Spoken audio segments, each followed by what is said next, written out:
All right, this is Butch Eaton cross-examination part 2. Again, Butch Eaton testified on cross-examination that he had gone out originally with those who went to the refuge at the very first during the day while the Hammond protest rally was going on at the Safeway parking lot in Burns. He joined Ryan Payne and Ryan Bundy and the others that were kind of the lead party at the refuge. And after spending not very long, he said maybe 20 to 30 minutes, he decided that he wasn't comfortable with what was going on. And so he basically walked out and called his wife and asked her to come get him. He said in cross-examination that she told him that he should call 911 and let them know what was going on. And the biggest reason she wanted him to do that was so that he could just tell them they didn't need to find out some other way that he had been there, because they were concerned. He was concerned that he might be doing something wrong, that he might go to jail. So he called 911 and said, hey, I've been out at the refuge, just want you to know that so you don't hear that from some other source.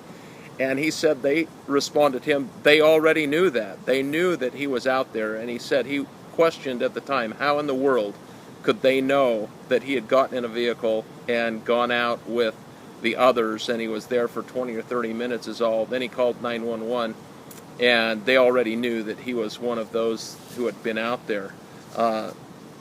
So anyway, he left, and then he said that he went back on 2 or 3 other occasions because he said he had a change of heart about the whole situation. He said that after he, in his words, kind of wussed out, he said that he concluded that they were doing the right thing.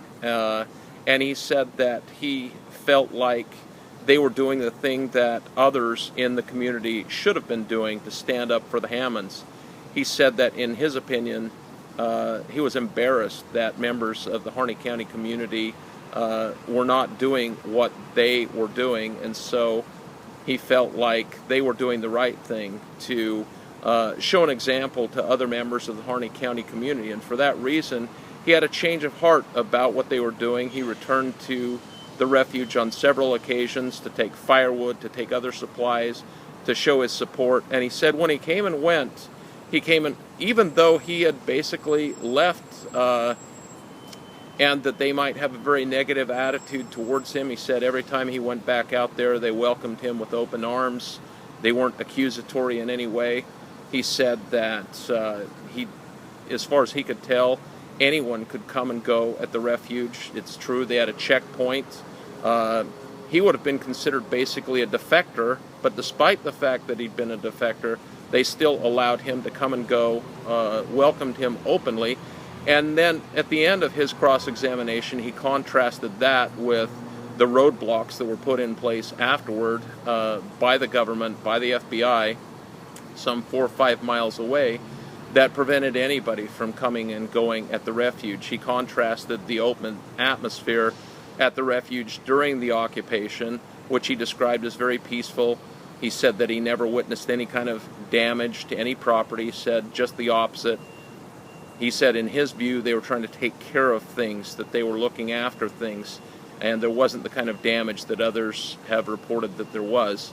I may add to this clip at some point in time, but that's basically a summary of Butch Eaton's cross-examination.